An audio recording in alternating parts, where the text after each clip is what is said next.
The following program is a West Tennessee PBS special presentation made possible through the generous financial support of viewers like you. Please visit westtnpbs.org and make a donation today so that we can continue to make local programs like this possible. Thank you.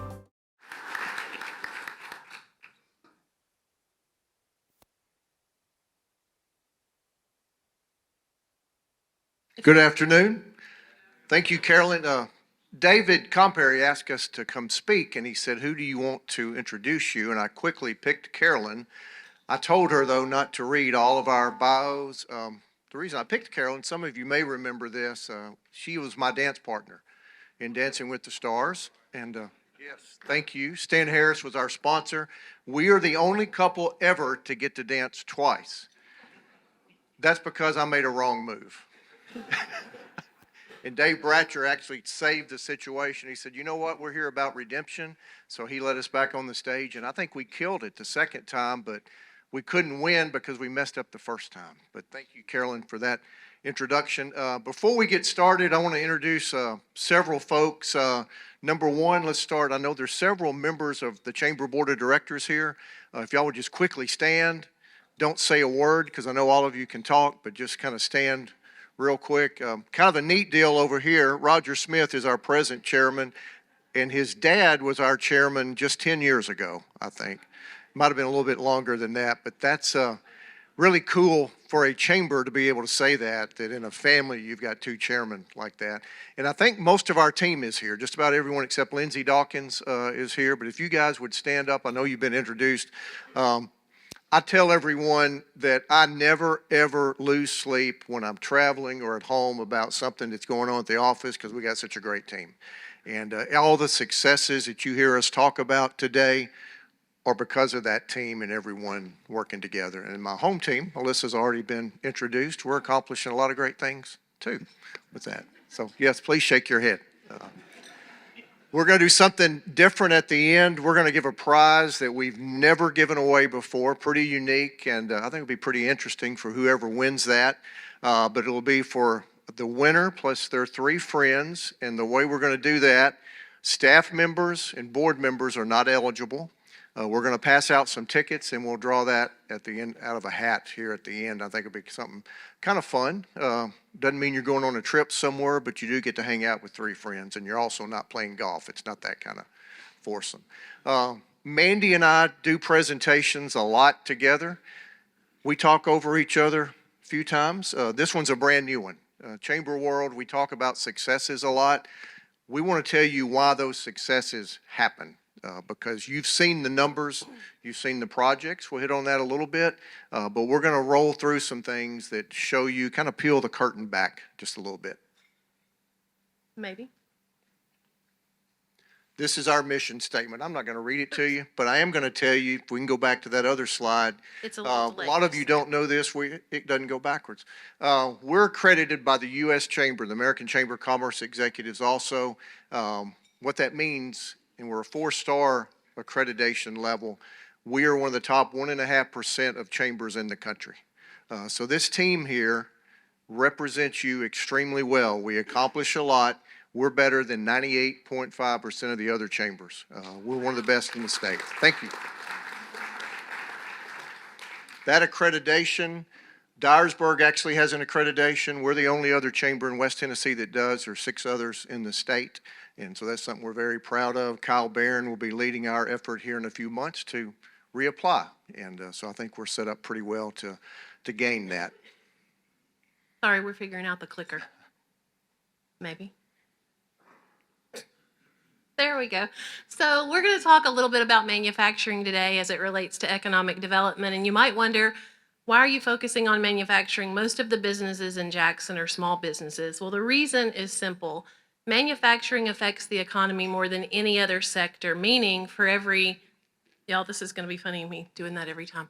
For every one job created in manufacturing, 4.4 are created elsewhere in the economy. $2.6 are generated elsewhere in the economy for every dollar that's invested by manufacturers. The wages are 18% higher than the national average, And I think an important thing to note is they're growing, so 5% year over year. So the reason we focus on manufacturing is because small business is so important. So let's look at, this is just last year. This is 23, the economic impact of that. We recruited 747 new jobs. That's a direct income of over $52 million. And that means over 2,100 jobs created. See Mayor Conger here, new local sales tax numbers. That makes you smile. Almost $1.5 million put back into the economy as sales tax numbers. That's what keeps our taxes low in this community, because we're bringing in all these jobs. That's a pretty big number too. What is that? Almost $500 million in capital investments just last year, new and expanding. You hear all about the new stuff that we do. On the expansion side, there's a lot of expansions that are never made public, but $447 million last year. And we're going to chime in with each other a little bit. 80% of new jobs and investment are created by our existing industry. So that's why it's so important that we take care of the companies that we have here. Like you, it's important to take care of your existing customers while at the same time trying to recruit new ones. There's that billion number. That has gotten used a lot since Ford announced a $5.6 billion investment down in Haywood County. We see projects now that are 50, 60, $100 million. We have to keep reminding ourselves, those are great projects. But over the last 2 years, we've done $1 billion worth of new projects in this community. I can remember in 2020, I worked for the state of Tennessee. That was the first year the state ever did $1 billion across the entire state. And I get it. Things are different now, and inflation and prices, but $1 billion is still $1 billion. 20 years ago in the whole state, it took them a year to do this. We did it in 2 years here last year, in the last 2 years. That's pretty good. So 2 of our most recent announcements I hope you have heard of, and those are Dixie Jackson. They're going to be making paper, not paper cups, they're going to be making paper plates, bowls, platters, and cutting boards, and they open on June 14th. They were an investment of $425 million, the single largest investment in our community's history. So we were excited, to say the very least, to have them come here. 6K Energy, it's not going back. 6K Energy is our most recent company that we've announced, and they are in the cathode side of the EV space. Well, not just the EV space, actually. They will serve the EV space, but just electric batteries in general. They'll have other customers like Duracell, Panasonic, and it's a very high-tech type job. Are there any chemical engineers in the room? Good. I can explain this without somebody correcting me. Pretty safe. So 6K Energy, I want you to imagine this process. There is a huge microwave, and they put rare earth minerals into that microwave.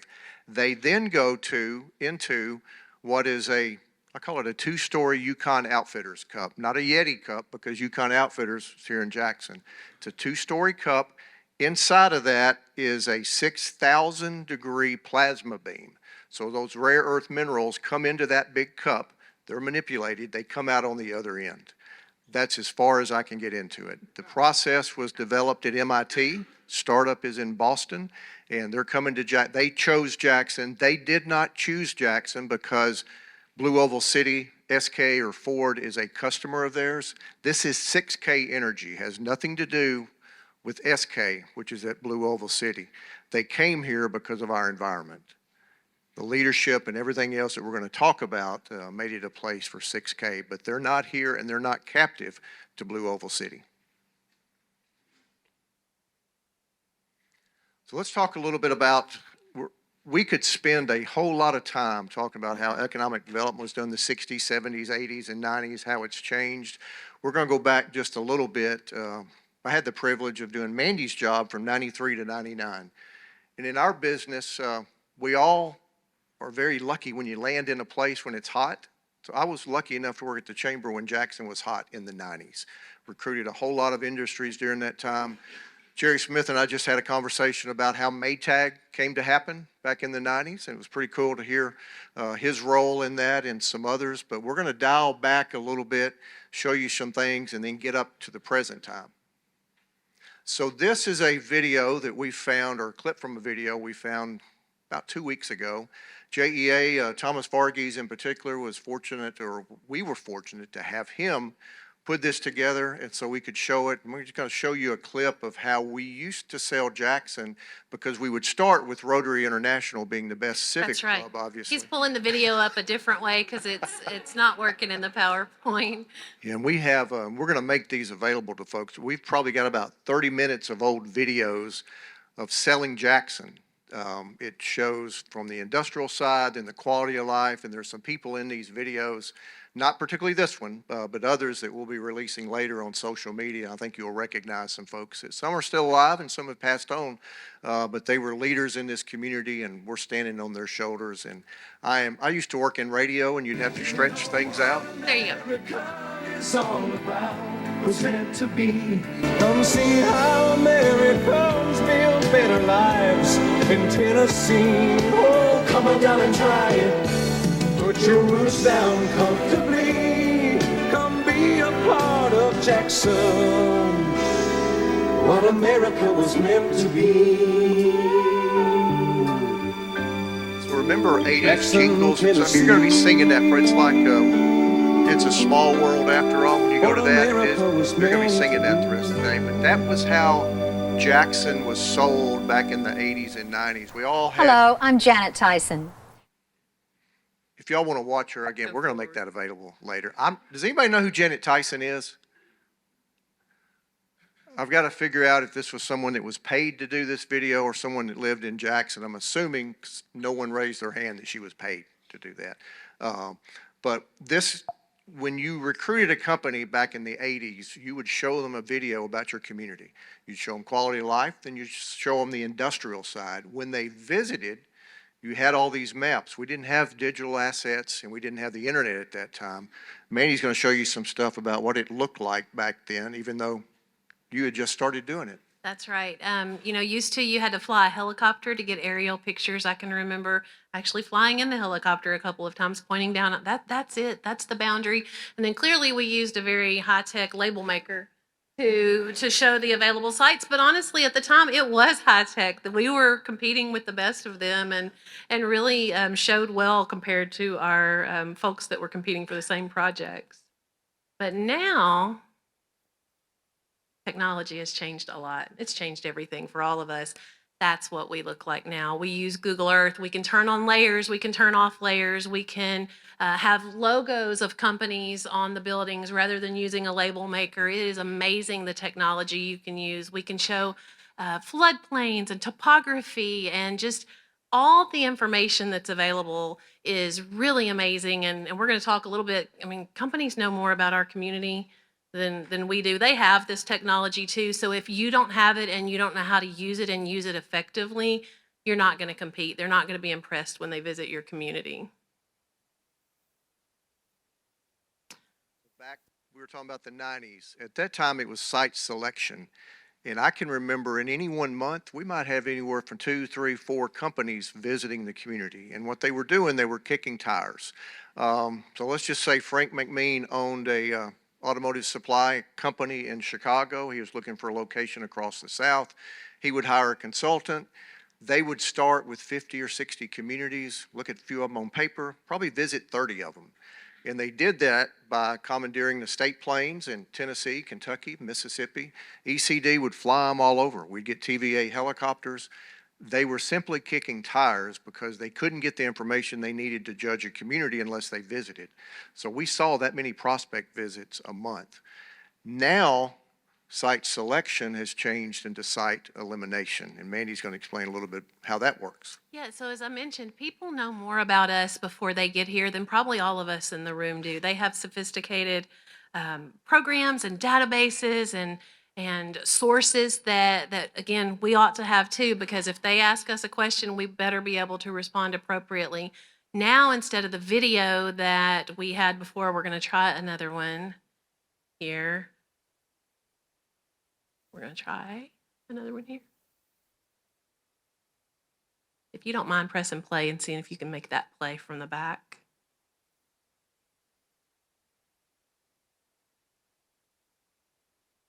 When I clicked it, it went. So what you would have seen is a beautiful video with drone footage. And we don't have to get in the helicopter anymore. We can use Google Earth. We can use things like drone footage. This was actually the video that we used to recruit Georgia Pacific, the Dixie plant, to Jackson. We want to show the proximity of the site from Jackson or from the interstate. You want to show the boundaries of the site, the neighboring properties, and really it gives people a sense of being on the site before they're ever even there.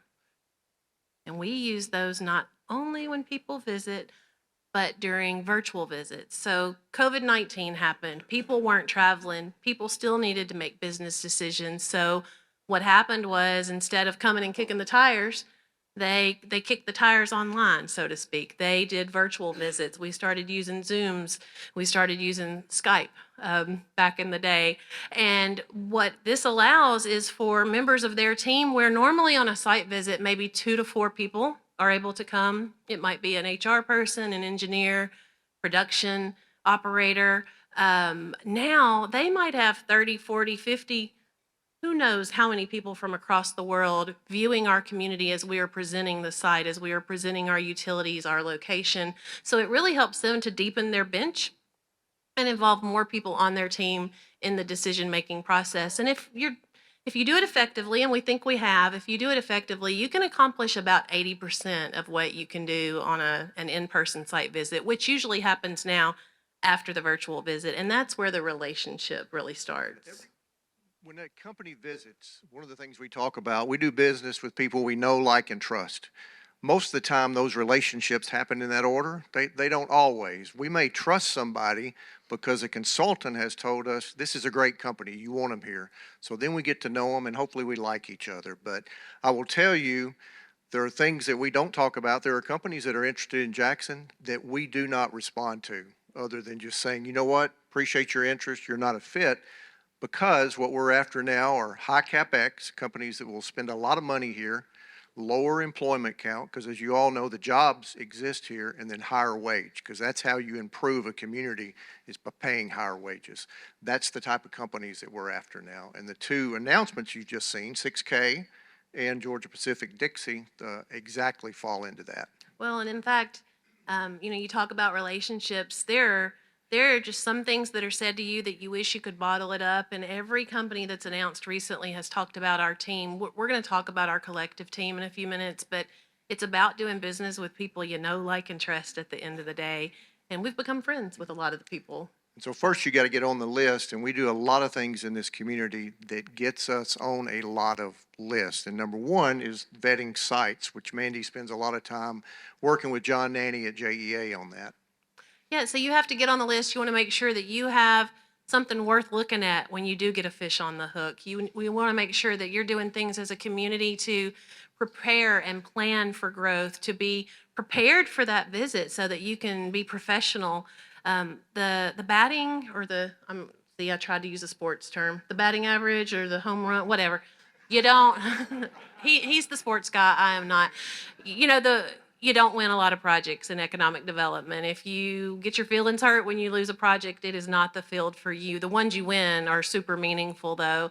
But you want to make sure that, I may not win that project of that prospect or that consultant, but I might win that consultant, and he or she is going to bring another project in the future. So I always say I'm not trying to win a project. I'm trying to win a consultant, because they're going to bring people back that they know will represent them well in front of their clients, that won't embarrass them, and that are committed to being professionals at what they do. For the baseball people like Richard Barber, what she's saying is you can bat well below the Mendoza line and get in the Hall of Fame. That's right. That's essentially what she's saying.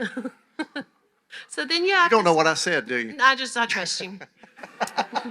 So then you have to stay on the list. And what that means is what I was talking about. When they do come, you need to make sure that you are professional, that you respond quickly and accurately, that you're honest about things that they ask, that you fill out that request for proposal that they send over before they visit, that you fill it out usually very quickly. So if we ever cancel meetings at the last minute, I promise it's them, not us. But that it's complete and accurate, because at the end of the day, it's no different than resumes and being headhunters. They're looking for reasons to eliminate communities. You have an incomplete RFI or one that's poorly done, that'll just give them a reason to put you out. So closing the deal, that's in any business transaction, you got to have the right people around the table. You got to know what you're talking about. And so for us, that's the financial piece, that's the legal piece, and it's keeping it quiet and confidential. And like Mandy said, doing what you said you're going to do. And this community has a great reputation of doing that. I can tell you, and this is a stunning number, but our industrial development board here has been in existence for 40, 45 years. They have never not approved a project unanimously that's been brought before them. That doesn't mean that they are going to approve every project. It just means that we work together and only bring good projects to them that they should approve. That's a stunning number. If you go down to Memphis and you try to do a pilot, it may take you years. Here, we protect that process. We do it extremely well. And Mandy will tell you whenever someone says we need to change the pilot process, you know, when someone talks about your kids or your family and you're ready to fight, we're not going to do it. It works for us. The leadership likes it, and it works. It's why we've been successful. Well, that's because recruitment is a two-way street. You're dating, essentially. They're dating us, trying to see if we're a fit, and we're dating them, trying to see if they are a fit for us. I don't bring anything to the IDB that I don't feel confident about, and I want them to ask me questions because I consider that it's my integrity on the line when I get in front of them.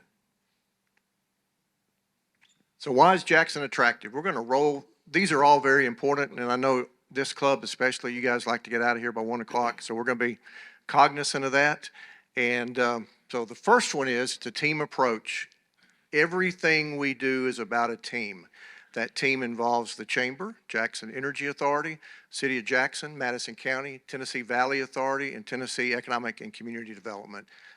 One of the biggest reasons we're successful is that no one cares who gets credit.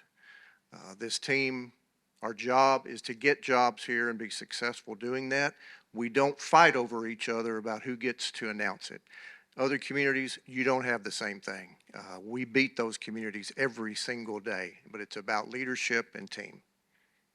So well-vetted sites, we've already talked about it. You need to make sure that you have sites that are worth them considering so that they don't feel like they wasted their time. It's no different than you don't put a house up for sale if it's not ready to be sold.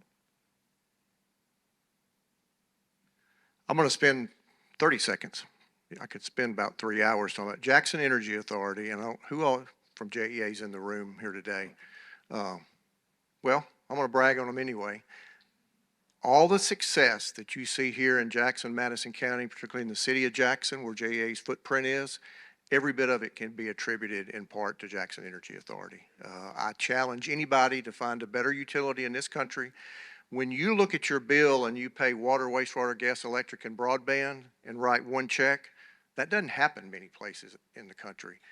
What you don't know is that if you're an industry and you're an engineer, you've got John Nanny's number. So if something happens at that plant, John Nanny at Jackson Energy Authority gets a call. He takes care of it because he represents all of those utilities that are under that umbrella. JEA is a bigger asset than most of us realize, and we actually take it for granted. I know on the broadband side, once my kids started going off to college, they started complaining about internet connectivity because they'd grown up with E+ broadband. But that, we could brag on JEA for 3 or 4 hours, but they are our number one source of success. I've joked for years, but it's true. On my speed dial, it's my husband work, my husband sell, John Nanny. With JEA work, John Nanny, JEA sell. That's how closely we work together. Low union presence is another reason that we've been successful. Less than 1/5% of our private sector workforce belongs to a labor union. Being a right-to-work state, most of the companies that are looking at Jackson are supportive of that, but we are very protective of our existing industries, and we don't recruit companies that would intend to operate with a labor union. Workforce, all of you know this. The jobs are here. Labor availability is tight. So when this comes up here as workforce, that means working with our public schools, our private schools, our universities, and getting people to move to Jackson and keep the ones that we've got. We've got to continue. We've got to have more people in the workforce, and they got to be better trained, and they got to be trainable. Location and transportation. You guys know this. We have 4-lane highways in every direction to a company. That's important because our labor region is really 300,000 people strong. It's a 9-county labor region. More than half of our workers come to Madison County to work from other counties every day. In manufacturing, it's even higher. So they need to know that they can get their people to and from work safely and quickly, their raw materials to the plant quickly, and their finished products out to customers quickly. And in addition to that, we're located on the interstate with some really exciting things going on at the airport right now. Pro-business leaders, this is huge. Another thing I think sometimes we take for granted, this is a pro-business community. It's a pro-business state. Companies are coming here and they're looking at us because of that. That's something we all need to be very protective of. It's another reason Jackson is successful. And that's not just legislative stuff. That's the people that we put around the table, meaning that they understand business. They understand the needs of business and what it takes to make you successful in a community. We're not going to spend a lot of time on this one because I know we're running out of time, but there are communities that don't do it right. And so how do they lose projects? These are things we don't do. I can look at every single one of these and tell you this is something we make sure does not happen. You want to lose a project? You breach confidentiality. That's why we keep our teams very small. We sign non-disclosure agreements. But if you want to lose a project, talk about it to the press. And, you want to lose a project, you have a verbal blunder, you say some faux pas at a visit. We, again, are as professional as we can be. Thankfully, knock on wood, we've never had to worry about any of these, and that's why we've been successful. So No, go ahead. That's the first time we did that. We're almost done. So what are we doing now? We are investing in our sites. We are investing in opportunities to get sites that are quality sites, that are ready. We have a couple of sites now. We are looking at the next ones. We want to make sure that 3, 4, 10, 20 years down the road, we don't have to say, nah, we pass on a project if it's a great one just because we don't have a site. Supporting our public schools. I'm going to say supporting our public and private schools. I know Russ Ellis is a member of this club. When we sell Jackson, there are people that move here, they're going to go to a private school. There are people that move here, they're going to go to a public school. I will tell you 10 years ago, when a prospect visited, we didn't tell them everything about our public schools because it wasn't such a selling point. It absolutely is now. Both 6K and Georgia Pacific met with our public school system, with Dr. King and his team, before they ever made an announcement. So we have flipped that narrative in 10 short years, and our public school system and our private school system, they're actually working together now. That is a huge selling point for us. We have choice in this community because of that. So you can go to different schools, receive different types of instruction, but just know it's not just about public schools, it's not just about private schools, it's about all of them working together. We're doing things to improve our quality of life. I would challenge you, support your county commissioners, your city council people as they are investing in parks, in other quality of life amenities so that people that live here want to stay here and that we can recruit more people here. And I mentioned about being selective about the companies that we recruit, and then also this is something, if y'all will write this down, it's been launched. Some of you may have seen it in traditional media and social media, but JacksonTN.com. We are recruiting people just as hard as we're recruiting companies. So when 6K needs to recruit a new plant manager, they'll send them to this site. We are geo-fencing sites around the country where we know there are people looking to move to West Tennessee. So when they pull up their social media or they pull up Instagram and Facebook, whatever they're on, they're going to get an ad about Jackson. We're being very targeted about that. We're working at the hospital. I know the number of nurses y'all need is in the hundreds, so we're targeting universities around the country that West Tennessee Healthcare is interested in recruiting nurses from. But this is, I want all of you to know that even if you got a family member that you want to, or a kid to move back here, send them to this site. So what can you do? All these things here and so many more. You can help us recruit people. You want to talk about positive social media, those types of things? Yeah, I know when I came into this job almost 15 years ago, it was really the advent of Facebook, Instagram, and others being popular. And I remember speaking, it may have been to this group, and a friend of mine the night before had posted something very, very negative about Jackson. I think we may have had a crime somewhere, so he chose to post that and talk negatively about his community. Well, number one, yes, the crime did happen. That's a bad thing. But why do you want to let the world know about that? Because crimes happen, unfortunately, in every community. Brag about your community. Folks are going to find out the negatives if they dig enough, but spend your time helping to create that, to correct the bad things that are going on.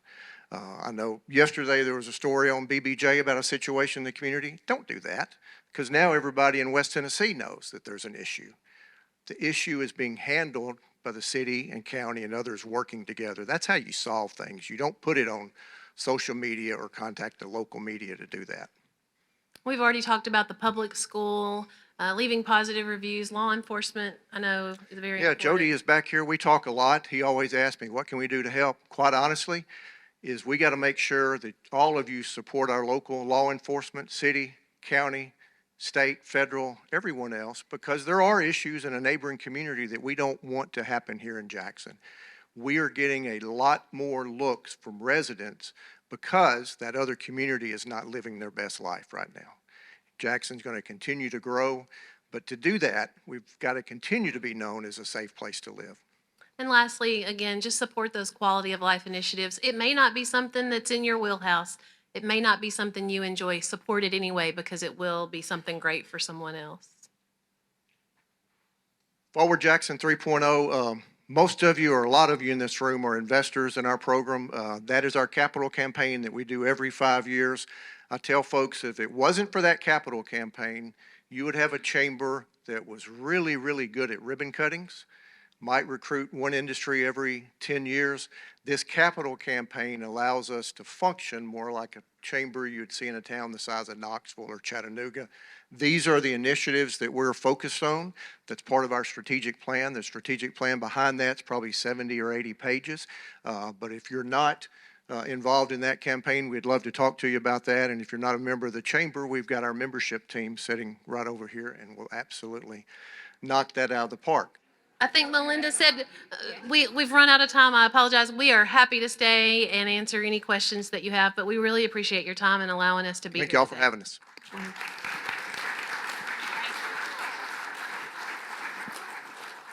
The program you've been watching was made possible through the generous financial support of West Tennessee PBS viewers like you. Please visit westtnpbs.org and make a donation today so that we can continue to make local programs like this possible. Thank you.